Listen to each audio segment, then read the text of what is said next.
Hello and welcome to The Discriminating Gamer, now with 100% less beard. Today we're going to go ahead and take a look at Founders of Teotihuacan from Board and Dice Games.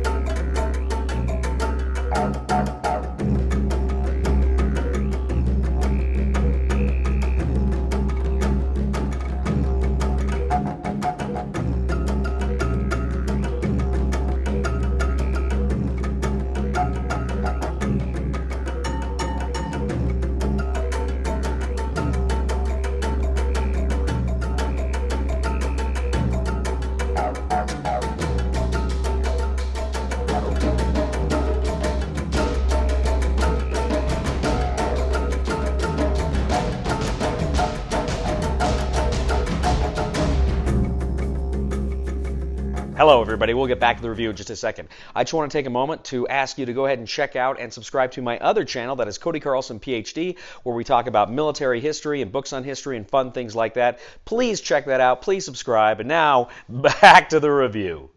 In Founders of Teotihuacan from Board and Dice Games, 1 to 4 players take on the roles of various architects as they attempt to build the greatest temple complex within Teotihuacan. Each player receives their own player board, which you can play on one side or the other, but everybody has to play on the same side. And this is going to show, various icons and four different city districts with your pyramid complex right in the center. There's also a main board where you're going to lay out various city tiles. Depending on player count, you're going to put out temple tiles, worship tiles, and the pyramid tile complexes as well. Now on the main board, there's essentially 9 action spots, and you've got 9 bonus tokens. You're going to shuffle up the bonus tokens and put the bonus tokens on each of those 9 spots.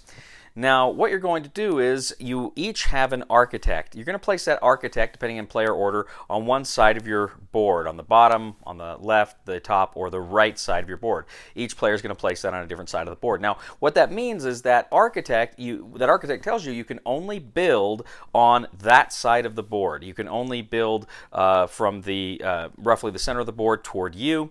The center section, the pyramid complex, has 9 spaces. You could only build on the 6 closest to you. That is the same thing on any side of the board that the architect is on. Now, depending on player count, you have a number of cylinders, which essentially are your action tokens. Now, what you can do on your turn is you can place between 1 and 3 action tokens on any one of the action spots on the board. Now, the bonus token that's already there counts as a token, so you can never have more than a total of 4 tokens, including that bonus token on the board. So if somebody has 3, or there's a combination of 3 that are on a specific space, you can't go to that location. Now, the different spaces do different things. If you build in the city district, you can go ahead and place one of these city tiles on your board. You've got stone, you've got wood, you've got gold. You can go ahead and place those there. But the number of cylinders you have in your space essentially dictates how big you can build it. So if you put down 2 cylinders and there's a bonus token there, that counts as a strength 3. You can go ahead and place a 3-size building, 4, 2, etc., etc. You go ahead and place those buildings on your tile, on your player board, but you can only place them, as I say, in the locations that your architect allows. Now, what you can try to do is cover up certain icons. If you can completely cover up certain icons, you will get a mask reward. Mask reward will give you some bonus points. But after you place that building, it's going to give you certain things. It'll either give you stone, wood, or gold. Essentially, you take those cubes from the supply and you place them around the building orthogonally, not diagonally, and now you are going to use those as resources to build things later. Now, you've also got the temple tiles and the worship tiles. You can go ahead and you can place your worker in the temple tile zone, and you can build one of those temple tiles. But here it's a little bit different. Here you're also spending the those resources. You're spending the gold, you're spending the stone, you are spending the wood. Now, if ever you are short of, say you've only got a strength 2, but you want to build a strength 3 or strength 4 building, you can pay additional resources that are listed there in order to still put out that building. Now, the worship tiles, you're going to have some that are face up, some that are face down, and you can go ahead and claim worship tiles too. And if you do that, if you put down that building, you can claim those worship tiles. And those worship tiles give you certain ways to score points, certain objectives that you're going to try to use to build your city complexes in order to score those points. Now you've also got on the main player board the pyramid complex, pyramid tiles, and you can go ahead and put those in your pyramid complex. Now these pyramid tokens, they're essentially going to trigger, if you have temple building tiles that are located in the same district that's adjacent to that, then you can go ahead and you're going to score points off later in the board. So the temple tiles you already have put out are going to gain more points if you put the right pyramid tiles in their location.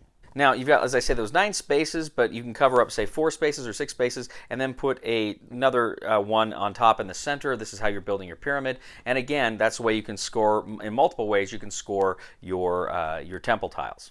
Now, just as you are putting out these things, when you put your action tokens on the action board, you also have other actions that you can do beneath it. These actions will just let you score points. They will let you put out, single tiles. There's all sorts of different things, different sub-actions that you can also do on that main player board. You also get the bonus tokens. The bonus tokens, sometimes they'll give you points. Sometimes they will allow you to take an extra build action. They will also do all sorts of things as well. Now, you're taking these actions, but of course you may put down more of your tokens first. So if you pass, then boom, you're kind of out of that round until everybody passes. Now you do have on the side of the main board a sun token, and an eclipse token, and they are essentially your round markers. Depending on how many players, you got so many rounds. If ever the sun marker makes it to the eclipse marker, then that is the last round. And once you make it there, then you go to final scoring. Now what you're going to do here is any points you hadn't collected, you're going to look at your mass tokens that have given you points, you're going to look at the temple tile tokens that have given you points, and you're also going to look at where your pyramid complex is and how that's going to trigger additional points in that particular city district. You go ahead, you add all that up and more, you get your final total score, and whoever has the most points wins! Founders of Teotihuacan. So this is of course a Euro, and I'm not a huge Euro guy, as I say all the time. They're not my favorite games. But having said that, of course, there's some that I do like and do enjoy. I kind of didn't know what to make of Teotihuacan going into it. I kind of thought it could be fun. I would certainly have had an open mind about it. And so we start playing the game, and I got to tell you, it was a little. It took us a little while to kind of grok it. Just because there are a few little things that are a bit counterintuitive. But the biggest problem we had is this game really needed player aids. It really needed for everybody to kind of see exactly, okay, this is what this icon is, or this is what this action means, or does. It took us a while. Player aids just would have been extraordinarily helpful.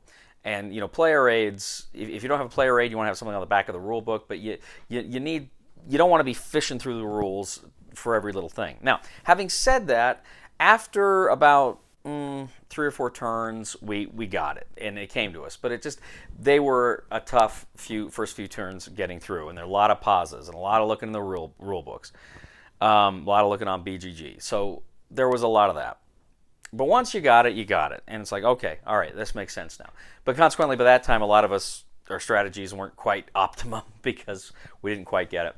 But we start going. Now, first of all, this is, in a sense, obviously it's a tile laying game, but it's also kind of a worker placement game because you got the action tokens, you're selecting spaces, and there's that kind of competition for which space you want to get because they have the different bonuses which give you, bonuses, things that help you. So that's interesting. You do have a worker placement aspect to it here. And then building your city is cool because a lot of times there's interesting choices here because if you lay down a building and you put your resources around it and you want to put down another building next to it, you kill the resources that were there, right? So a lot of times that's what you're trying to do because you're limited where you can build because of where your architect is. So that's a real concern, right? Can I effectively build what I want to build where it needs to be built at any given time? So any round. Now, once you build something, you move your architect to another section. I wasn't clear on that. It's not like he just stays there the whole section and then he moves to another section. So if you're trying to build up one district, that could be kind of difficult. I mean, arguably you could do it twice maybe if he's here and he's moving there and you can still focus on that area. But it's still difficult because your architect's always moving and you're trying to build as optimally as you can. You're looking at the main player board, you're thinking, okay, I got this figured out, I'm going to do this, I'm going to do this. And then when you actually go to do it, it's like, oh, my architect isn't there. Or I'm going to destroy some resources I'm going to need. So there's some good choices there that appealed to me and that I liked a lot. I also kind of like the temple tiles, how they kind of gave you those like mini objectives to go after for points. I kind of thought those were pretty cool and those were pretty fun, and I liked that aspect of the game as well. All told, I think it's a generally a good game. I think it's kind of a bear to set up. It's a little more fiddly than it needs to be, but gameplay generally is good. So if you don't mind a bit of fiddliness, and like I said, there's no player aids that come with it, I think you'll enjoy it. It's a pretty fun game. It's a pretty engaging game. There's some good challenges there, and it does. I will say it does kind of feel a bit like a little bit of a solitaire. Everybody's playing their own little solitaire game. But there is still that competition for the spaces with as I say, the worker placement aspect of the game. So it's not completely that. Some people I know that really turns them off when everybody's kind of playing their own thing. There is some of that in this game.